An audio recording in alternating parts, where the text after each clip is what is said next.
إذاعة جمهورية مصر العربية من القاهرة.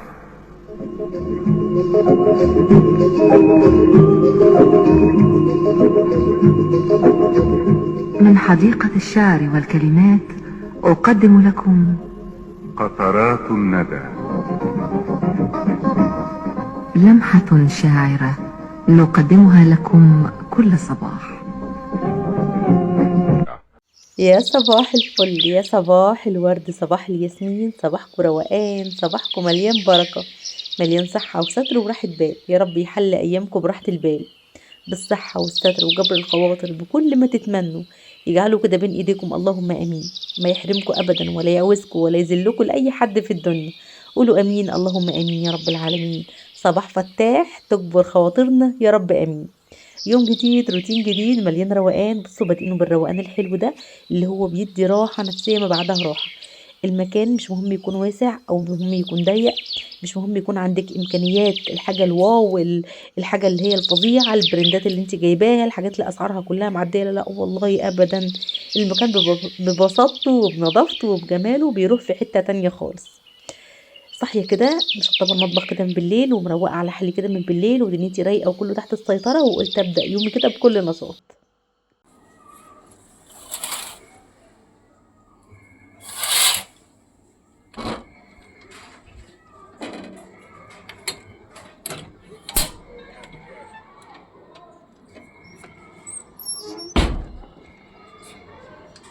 نهاركم مشرق بنور الله. فتحت كده وهويت الدنيا، كان عندي حبة غسيل حلوين عايزين يتنشروا.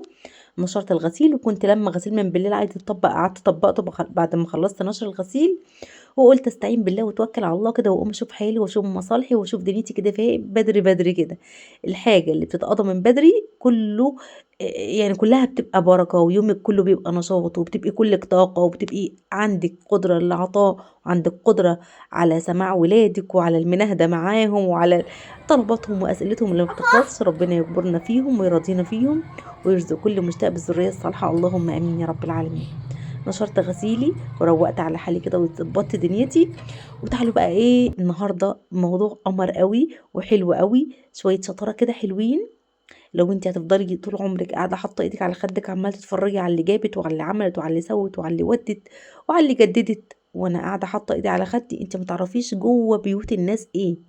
ما تعرفيش هي عامله جمعيه مع اختها، عامله جمعيه مع امها، ما تعرفيش هي بتدبق وتوفر المصروف ازاي علشان تجيب حاجه جديده. فبلاش تستكتري اي حاجة على اي حد. ربنا يعين كل واحد على حاله. بدل ما تفضلي قاعدة حاطة ايدك على خدك، لا جربي ان انت تسلكي سكة جديدة او طريق جديد. الطريق ده هيكون سبب نجاحك في كل حاجة في حياتك. الطريق ده هو اللي هيلبسك الذهب وهيمسكك الفلوس وهيلبسك الحلو كله وهيروق عليكي دنيتك كلها. طب ايه الطريق ده يا لولو؟ الطريق مش هقولك طريق التوفير، لا، كل واحد ماشي على قد حاله. انتي ظروفك تسمح بالتوفير، تمام، امين، وفري الله يعينك. قادره توفري وتحطي فلوسك في جمعيه في حصاله، برافو عليكي.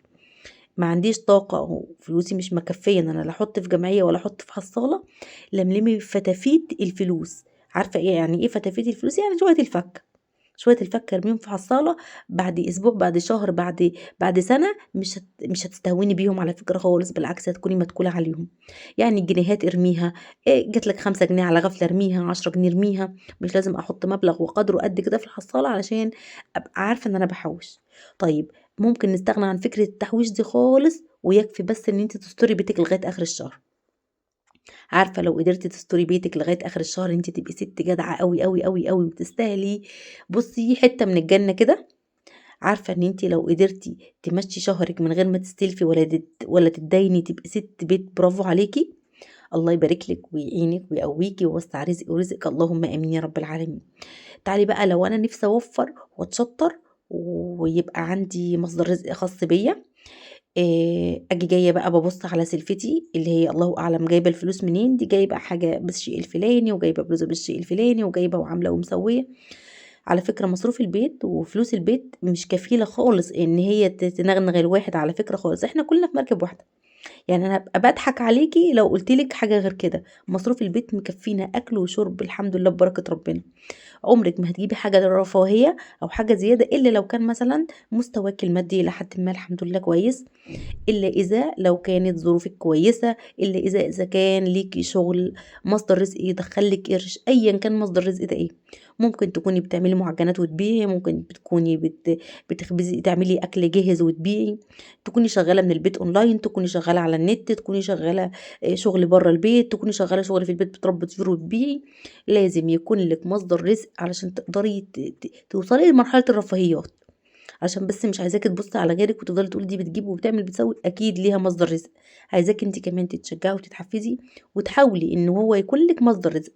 عارفة إن لو جالِك لو ربنا رزقِك وأنتِ سعيتِ وقدرتِ توصلي كده لمصدر رزق بعد بركة ربنا طبعًا وتيسير ربنا ليكِ، إن شاء الله حتى يكون مبلغ قليل. المبلغ القليل ده ممكن تجمعيه على مدار الشهر، على مدار أسبوع، أسبوعين، أنتِ وحظِك وأنتِ ورزقِك وأنتِ ونصيبِك، أحسن ألف مرة من القعدة اللي هي ما لهاش لازمة. لو مبلغ قليل عادي تمام أمين والله حلو زي الفل. يعني بلاش تستقلي الحاجة، وبلاش تستكتري برضه في نفس الوقت الحاجة على الناس اللي حواليكِ اللي أنتِ ما تعرفيش ظروفهم إيه. فدايمًا اشغلي نفسِك في حالِك وببيتِك وبعيالِك علشان ما تحرمش عليكِ عيشتِك. مش بيقولوا اللي بيبُص لعيشة الناس أو اللي بيستكتر عيشة الناس بيستكتر العيشة على الناس يعني بتحرم عليه عيشته. بلاش تستكتري العيشة على أي حد حواليكِ أو تبصّي له فيها، لإن أنتِ ما تعرفيش ظروفه إيه، ما تعرفيش حاله إيه، ما تعرفيش دنيته إيه. جرّبي تشغلي نفسِك بنفسِك هتلاقي نفسِك سِت منتجة وموفّرة وشاطرة وقروبة ولهلوبة وبسم الله ما شاء الله كل الصفات الحلوة اللي في الدنيا فيكِ. لكن طول ما أنا ناقرة في حياتهم الموضوع خلاص كده اتقفل بالنسبة لي. طول ما أنا عمّالة لُك، لُك، لُك، لُك، لُك، لُك عن حياتي، ده أنا جِبت، ده عملت، ده أنا وفّرت، ده أنا حوّشت، ده أنا هاجيب، ده أنا هاعمل، ده أنا هاسوّي. أولًا مش هاقول لِك الحاجة بتتنظر، أنتِ نفسِك دماغِك بتتنظر. أوقات بييجي عليكِ وقت خلاص كده الوقت ده ما أنتيش قادرة تعملي حاجة، خلّيهم هُم اللي ييجوا يسألوكِ أنتِ عملتِ إيه علشان جبتِ الحاجة دي إزاي؟ طب أنتِ جبتيها منين؟ طب الحاجة دي حلوة والّا الحاجة دي وحشة؟ خلّيهم يبقى عندهم فضول إن هُم يعرفوا أنتِ بتجيبي منين وبتعملي إزاي، يبقوا يتمنوا كده ياخدوا منِّك نصيحة، يبقوا يتمنوا كده يقعدوا جنبِك ويكلموكِ، يبقوا يتمنوا كده يتجمعوا معاكِ في أي مكان علشان نتشجّع منها، عشان نتحفّز، عشان كلامها حلو، علشان طريقتها حلوة، عشان أسلوبها حلو، علشان بُقّها ده بينقّط سُكّر، عشان هي سِت شاطرة وسِت جدعة وقد مليون راجل كده، عشان هي سِت وقفت على رجليها بدأت من الصفر. ليه ما تبدئيش من الصفر؟ ليه ما تدوّريش على سكة النجاح وسكة الفلاح وتمسكي فيها؟ اوعي تستهوني بأي حاجة قليّلة، واوعي تستكتري عيشة حد على حد. يعني سلفتي بلاش استكترها عليها، قولي الله يعينها ويساعدها، وادعي للكل بتيسير الأمر. ادعي الكل بالرزق الحلال، ادعي الكل بصلاح الحال والأحوال، هتلاقي الملايكة بترد عليكِ وتقول لِك ولكِ بالمثل وزيادة أضعاف مضاعفة. تلاقي ربنا باعت لِك رزق كده وأنتِ قاعدة وحاطة رجل على رجل. على فكرة الرزق أوقات كتير أوي، أوي مش لازم يبقى فلوس. الرزق ممكن يبقى صحة، يبقى راحة بال، يبقى الحمد لله رب العالمين سر هادي، يبقى الحمد لله الظروف متيسرة شوية، يبقى ربنا مفتح بصيرتي عارفة أتعامل مع جوزي وولادي، يبقى ربنا مفتح بصيرتي شوية كمان وعارفة أوفّر قرش وعارفة أدبّق وعارفة أضبّط دنيتي وأروّق على حالي كده. ونصيحة مني ليكِ، نصيحة مني ليكِ يعني من قلب الواقع كده، وأنا مش جاية لِك من كوكب تاني ولا حاجة خالص، ده أنا جاية لِك من قلب بُصّي قلب البيت المصري اللي فيه سِت بيت بتحاول تدبّر وتوفّر وتضبّط دنيتها. بس حابة أقول لِك وألفت نظرِك لحاجة، بلاش تفضلي تقولي أنا عملت وأنا سويت وأنا جبت. حتى لو لجوزِك، لو أنتِ قادرة تمشّي البيت بفرخة تمشّي الأسبوع بفرخة تطلّعي منها حبّة وجبات حلوين تستري دنيتِك، بلاش تقولي له ده أنا عملت وأنا سويت واتبقى عندي هيبدأ يقل منِّك مصروف البيت، هيبدأ يقلل لِك مصروف البيت، هو هيبقى فكّر بسم الله ما شاء الله إن هو إيه، ياما هنا ياما هناك منغنغِك كده، منغنغِك كده فلوس وعِز وأنتِ من كتر الفلوس بسم الله ما شاء الله عليكِ عارفة توفّري وعارفة تتشطّري وعارفة تمسكي قرش.